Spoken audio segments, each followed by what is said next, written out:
Hello friends, welcome to step forward classes. आज हम constitutional bodies की सीरीज़ में सीएजी को डिस्कस करेंगे। सीएजी का मतलब है controller and auditor general of India, भारत के नियंत्रक और महालेखा परीक्षक। अब कंट्रोलर एंड ऑडिटर जनरल एक बहुत ही इम्पॉर्टेंट रोल प्ले करता है हमारी पूरी गवर्नमेंट को मेंटेन करने के लिए। जैसे हम अपने घर में भी देखते हैं, हमारे घर में एक बजट होता है, किसी भी चीज़ को लेके कितना पैसा खर्च करना है, कितना पैसा सेव करना है, तो ये सब हम पूरा हिसाब लगा के चलते हैं। फिर हम अपना मंथली बिल बनाते हैं और फिर उसको हम मैच करते हैं कि जितना हमने हिसाब लगाया था क्या उतना पूरा रहा या ज़्यादा एक्सपेंडिचर हुआ। तो उसी तरीके से सीएजी का भी रोल है। इसको कहते हैं गार्जियन ऑफ पब्लिक पर्स। तो जो गवर्नमेंट के पास जितना पैसा आता है, आइदर थ्रू टैक्स रेवेन्यू और थ्रू नॉन टैक्स रेवेन्यू, तो उस पैसे का हिसाब लगाना जब खर्चा हो जाता है, बैलेंस शीट को मैच करना गवर्नमेंट की, तो ये काम कौन करता है? ये काम करता है सीएजी। टॉपिक शुरू करने से पहले मैं आपको एक बात बताना चाहती हूँ। हमारा एक और चैनल है जिसका नाम है पैराडाइज इंस्टीट्यूट चैनल, जहाँ पे इंग्लिश ग्रामर को पढ़ाया जाता है फॉर कॉम्पिटिटिव एग्ज़ाम्स। तो ये ना ही केवल कोई बच्चा जो कॉम्पिटिटिव एग्ज़ाम्स की तैयारी कर रहा हो वो पढ़ सकता है, बल्कि कोई स्कूल गोइंग किड्स भी इसकी हेल्प ले सकते हैं अपने इंग्लिश को इम्प्रूव करने के लिए। सो आप प्लीज़ उस चैनल को भी विज़िट कीजिए। आइए सीएजी को पढ़ते हैं। CAG is an independent authority under constitution of India. अब एक बार बताइए कि कोई CAG का काम, जैसे हमने एक मोटा मोटा पहले डिस्कस किया, तो कोई एक ऐसी बॉडी जो एक पूरे पब्लिक पर्स को मेंटेन कर रही है, तो ये ज़रूरी है कि वो इंडिपेंडेंटली काम करे, किसी के दबाव में आके काम ना करे। वो ये देखे कि कहाँ कितना पैसा खर्च होना है या कहाँ कितना पैसा खर्च हुआ, वो फ्रीली अपना काम कर सके। तो ये क्या है? ये एक इंडिपेंडेंट अथॉरिटी है और ये हमारे कॉन्स्टिट्यूशन ऑफ इंडिया में मेंशन्ड है। तो एक ये कॉन्स्टिट्यूशनल बॉडी है हमारी। नेक्स्ट है head of Indian audit and account department. तो Indian audit and account department का जो हेड होता है वो CAG होता है। Chief guardian of public purse. तो जैसे मैंने कहा कि जो पब्लिक पर्स मतलब कि जो भी रेवेन्यू कलेक्ट हुआ, आइदर थ्रू टैक्स और थ्रू नॉन टैक्स रेवेन्यू, तो वो गवर्नमेंट की ट्रेजरी में जाके सिक्योर हो जाता है, वहाँ जाके डिपॉजिट हो जाता है।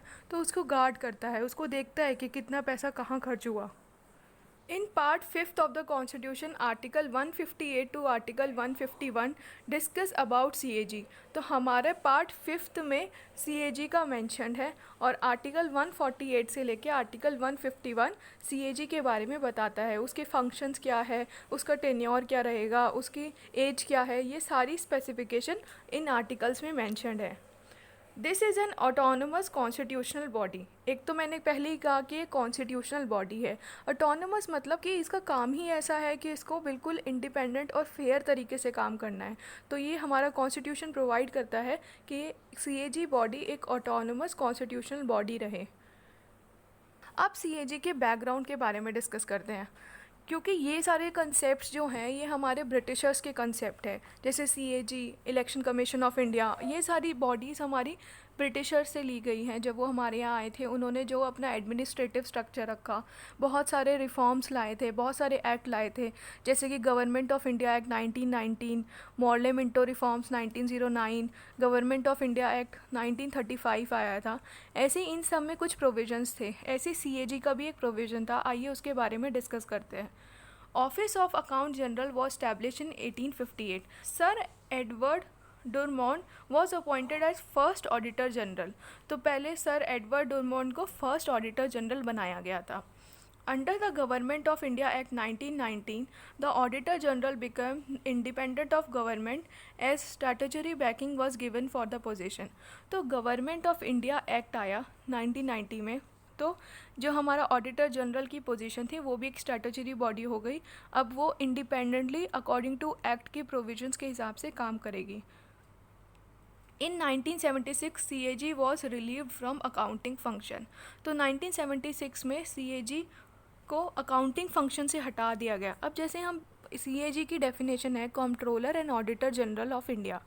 अब इसमें कंट्रोलर एंड ऑडिटर जनरल तो लिखा गया है, बट इसका काम लार्जली सिर्फ ऑडिटिंग से रिलेटेड है। ऑडिटिंग कब होती है? जब किसी भी कंपनी की लास्ट में बैलेंस शीट बनती है तो उसको ऑडिट कराया जाता है। ऑडिट में वो ये देखता है, बैलेंस शीट को मैच करता है कि कहाँ खर्चा हुआ, कहाँ नहीं हुआ, कहाँ आउटस्टैंडिंग रह गई, कहाँ प्रीपेड रह गया। तो ये सारी चीज़ें तो सिर्फ लास्ट का काम होता है। लेकिन कंट्रोलर और जो अकाउंटिंग का काम होता है, मतलब कि पूरी चीज़ को मैनेज करना, जब भी जो भी खर्चा हुआ उसकी बुक कीपिंग करना, देखना कहाँ क्या खर्चा हुआ है, ये काम अब सीएजी का नहीं है। CAG is appointed by president. तो एक कॉन्स्टिट्यूशनल बॉडी है, इसको अपॉइंट कौन करता है? प्रेसिडेंट अपॉइंट करता है। Can be remove from office only in the manner and on the ground that जज of supreme court is removed. तो सुप्रीम कोर्ट के जो जज है, जैसे वो रिमूव हो सकता है, उसी ग्राउंड पे सीएजी को रिमूव किया जाएगा। और सुप्रीम कोर्ट का जज 2 ग्राउंड्स पे रिमूव हो सकता है, दैट इज़ मिसबिहेवियर और इनकैपेसिटी। और उसके लिए भी पहले वो पूरे दोनों हाउस में से स्पेशल मेजॉरिटी से पास होना चाहिए। तो ये काफ़ी लंबा प्रोसीजर है, इसीलिए ये कहा जाता है कि सीएजी की जो कॉन्स्टिट्यूशनल पोस्ट है वो काफ़ी स्ट्रॉन्ग है। और यही दिखाता है कि सीएजी एक इंडिपेंडेंटली फंक्शन कर सके। The CAG is not eligible for any further office after the end of their tenure, either in the government of India or any state government. तो जब CAG का टेन्योर ख़त्म हो जाता है, जब उसका कार्यकाल ख़त्म हो जाएगा, तो उसके लिए अलाउड नहीं है कि वो किसी गवर्नमेंट ऑफ इंडिया या किसी स्टेट गवर्नमेंट की किसी भी पोस्ट पे काम कर सके। अब वो किसी भी पोस्ट पे काम नहीं कर सकता, तो वो जिस टाइम पे CAG बना होगा तो अपना बहुत ही इंडिपेंडेंटली, बहुत ही फेयर तरीके से और बिना पार्शल होके अपना काम करेगा। तो ये क्या शो करता है कि एक इंडिपेंडेंस शो करता है सीएजी का। The expenses on the administration of this office, including all allowances, salaries and pension, would be charged to Consolidated Fund of India. तो जो भी सैलरी होगा, अलाउंस होगा, पेंशन होगा, सारा कंसोलिडेटेड फंड ऑफ इंडिया में से इसका पैसा कटेगा। इसका मतलब है कि जो भी चार्ज है वो पार्लियामेंट में डिस्कस हो सकता है, लेकिन नॉन वोटेबल एक्सपेंस होते हैं ये। No negative change in salary and allowances. तो किसी भी कंडीशन पे इनकी सैलरी और अलाउंसेस को कम नहीं कर सकते, लेकिन बढ़ाया जा सकता है। The incumbent is appointed for a period of 6 year और until attaining the age of 65 year whichever is earlier. तो 6 और 65 ईयर्स का जो इनका होता है कार्यकाल होता है, तो मैक्सिमम में 65 ईयर्स होती है, और वैसे जो टेन्योर होता है वो 6 ईयर्स का होता है, विच एवर इज़ अर्लियर, जो भी पहले कंप्लीट हो जाए। अब मेन इम्पॉर्टेंट जो चीज़ है, अब हम इनके फंक्शंस के बारे में डिस्कस करते हैं। Important function is to audit central and state government expenditure. तो सेंट्रल गवर्नमेंट एक्सपेंडिचर और स्टेट गवर्नमेंट एक्सपेंडिचर दोनों में tax revenue, non tax revenue आता है, दोनों कहीं ना कहीं डेवलपमेंट वर्क में खर्च करते हैं। तो पूरा क्या खर्च हुआ, कितनी रेवेन्यू आई थी, ये पूरा लास्ट में ऑडिटिंग कौन करता है? सीएजी करता है। PSU are also audited by him. So सारे पब्लिक सेक्टर यूनिट्स, ऑलमोस्ट सारे, वो सारे किससे ऑडिटेड होते हैं? सीएजी से ऑडिटेड होते हैं। सो नेक्स्ट फंक्शन है, president can give him any other responsibility also. So कोई भी मान लीजिए प्रोजेक्ट चल रहा है, जैसे कि दामोदर वैली प्रोजेक्ट है या कोई रिवर इंटरलिंकिंग प्रोजेक्ट है, जिसमें अकाउंट्स को मैच करना है कि एक साल में कितना एक्सपेंडिचर हुआ और कहाँ कहाँ एक्सपेंडिचर हुआ, उस चीज़ की रिस्पॉन्सिबिलिटी भी एक प्रेसिडेंट सीएजी को दे सकता है। He submit his report to the president and president placed it to the parliament.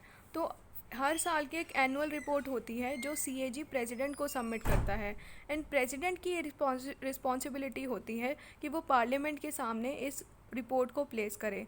अब पार्लियामेंट में चाहे वो लोअर हाउस हो चाहे वो अपर हाउस हो, इस पूरी रिपोर्ट को डिस्कस करते हैं। In parliament public account committee discusses on CAG report.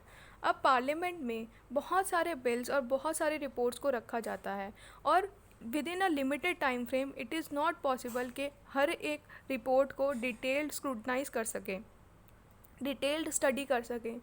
तो कुछ पार्लियामेंट्री कमिटीज़ बनाई जाती हैं। जिसमें स्पेशलाइज्ड पर्सन्स होते हैं उस पर्टिकुलर टॉपिक से रिलेटेड, जो उस पूरी रिपोर्ट को अच्छे से पढ़ के एक समराइज्ड फॉर्म में ले आते हैं, और वही समराइज्ड फॉर्म अल्टीमेटली पार्लियामेंट में रखी जाती है। तो सीएजी की रिपोर्ट किसको दी जाती है? वो दी जाती है पब्लिक अकाउंट कमेटी को। सो आई होप आपको मेरी वीडियो पसंद आई होगी। अगर आपको मेरी वीडियो पसंद आई तो please like, share and subscribe. And अगर आपको सीएजी से रिलेटेड कोई भी डाउट है तो प्लीज़ कमेंट सेक्शन में मेंशन कीजिए। मैं कोशिश करूँगी कि जल्द से जल्द आपकी डाउट को क्लियर कर सकूँ। Thank you.